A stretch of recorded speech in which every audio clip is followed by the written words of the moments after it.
కొండ మీద నుంచి దిగేటప్పుడు ట్రాఫిక్ జామ్ అవటం నేను ఇప్పుడేనండి చూడటము. అందరూ దిగేసి పక్కన ఉన్న గట్ల మీద కూర్చున్నారు.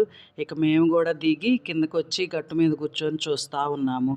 మొత్తం కార్లు, బస్సులు అన్నీ ఆగిపోయినాయి. కాకపోతే ఈ స్కూటర్లు, స్కూటీలు మాత్రం వెళ్తున్నారు.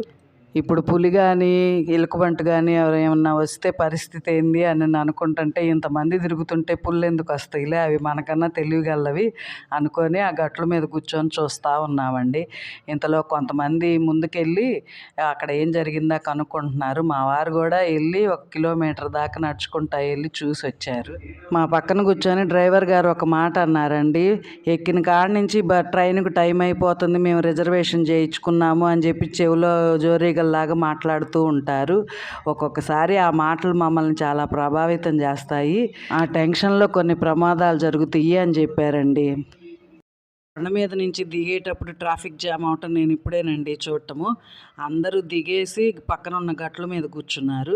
ఇక మేము కూడా దిగి కిందకొచ్చి గట్టు మీద కూర్చొని చూస్తూ ఉన్నాము.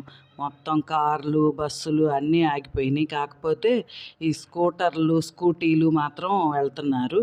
ఇప్పుడు పులి కానీ ఎలుకబంటి కానీ ఏమన్నా వస్తే పరిస్థితి ఏంది అని నేను అనుకుంటుంటే, ఇంతమంది తిరుగుతుంటే పుళ్ళు ఎందుకు వస్తాయిలే, అవి మనకన్నా తెలివిగలవి అనుకొని ఆ గట్ల మీద కూర్చొని చూస్తూ ఉన్నామండి.